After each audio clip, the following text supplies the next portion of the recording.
Hello. तुमच्यासाठी परत एकदा घेऊन आली आहे एक सुंदर अशी गोष्ट. गोष्टीचं नाव आहे जे होतं ते चांगल्यासाठीच होतं.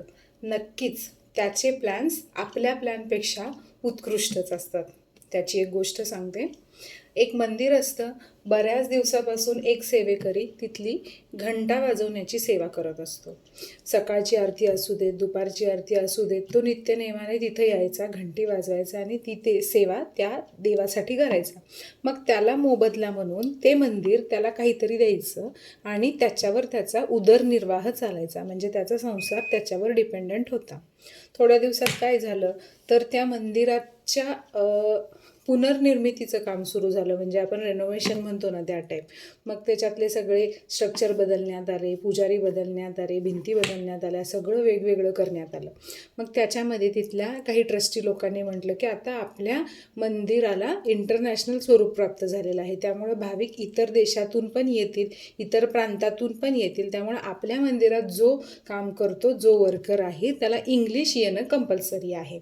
मग तो जो घंटा वाजवणारा जो गृहस्थ होता त्याला इंग्लिश मात्र येत नव्हतं. मग तिथल्या ट्रस्टी मेंबरनी त्याला अशी विनंती केली की तू कृपया इंग्लिश शिकून घे, म्हणजे कुठले जरी भाविक आपल्या मंदिरात आले तर त्यांचं काम अडणार नाही. त्यामुळं आपल्या मंदिराला एक वेगळा दर्जा प्राप्त होईल. त्यामुळं तू इंग्लिश शिकण्याचं काम कर. तो गृहस्थ सर्वसाधारण 40 ते 50 इथला होता. त्याला असं वाटलं की आता ह्या वयात मला इंग्लिश शिकणं काही शक्य नाही आहे.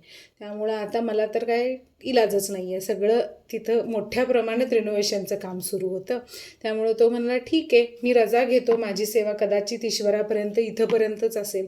म्हणून तो ते मंदिरातलं काम सोडतो. मग आता करणार काय? त्याच्या संसाराचा उदरनिर्वाह त्याच्यावर चालत होता. आपल्या पोटासाठी तरी त्याला काहीतरी लागणार आहे. मग आता करायचं काय? मग त्याने ठरवलं की एक मंदिराच्या बाहेरच छोटीशी चहाची गाडी टाकायची.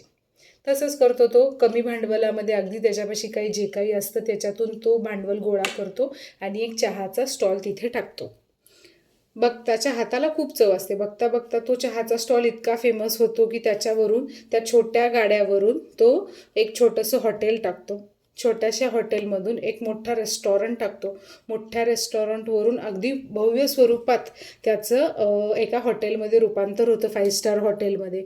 तो इतका फेमस होतो की काही विचारायलाच सोय नाही. मग त्याच्यानंतरनं हळूहळू हळूहळू त्याचं प्रस्थ इतकं वाढू लागतं की तो नंतरनं फ्रँचायझी द्यायला सुरू करतो. मग त्याच्या नावाने इतर गावातही, इतर शहरातही हॉटेल उघडणं सुरू होतं.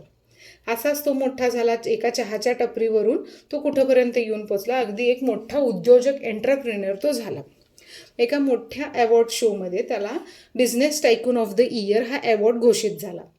मग त्याच्यासाठी त्याची मुलाखत घेण्यासाठी काही लोक आले आणि त्याच्याशी संवाद साधू लागले की तुम्ही आजपर्यंतचा हा प्रवास कसा केलात, काय केलात. तो सगळ्या अगदी व्यवस्थितपणे उत्तर देत होता. फक्त एका मुलाखत घेणाऱ्या व्यक्तीला प्रश्न पडला. तो म्हणाला, सर तुम्ही इतके मोठे उद्योजक आहात, इतका सुंदर प्रकारे उद्योग रन करता, पण तुम्ही सगळ्या प्रश्नांची उत्तरं, आम्ही जी प्रश्न विचारली त्या सगळ्या प्रश्नांची उत्तरं तुम्ही मराठीतूनच दिलीत. मग विचार करा सर, तुम्ही आता इंटरनॅशनल लेवलचे बिझनेसमन आहात, एक मोठे एंटरप्रेन्युअर आहात, कदाचित परदेशात पण तुमच्या शाखा आता ओपन होऊ शकतील. मग तुम्हाला इंग्लिश शिकणं आवश्यक आहे असं वाटत नाही का?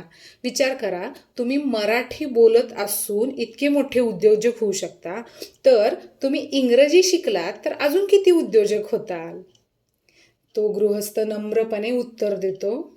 जे कोणी त्यांची मुलाखत घेत असतात त्यांना विनम्रपणे म्हणतो, जर मी इंग्रजी शिकलो असतो तर मी आजही तिथं घंटाच वाजवत राहिलो असतो, मी इतका मोठा उद्योगपती झालो नसतो. त्यामुळे जे होतं ते चांगल्यासाठीच होतं. कारण तो कदाचित इंग्लिश शिकला असता तर तिथंच घंटा वाजवायचं काम केलं असता, त्याचा पोट तिथंच भरलंच असतं. त्यामुळं तो नवीन चहाचा व्यवसायामध्ये गेलाच नसता. त्यामुळं त्याचे जे प्लॅन्स आहेत ते नक्कीच आपल्या प्लॅनपेक्षा उत्कृष्ट आहेत. त्याच्यावर विश्वास ठेव. बस. थँक्यू.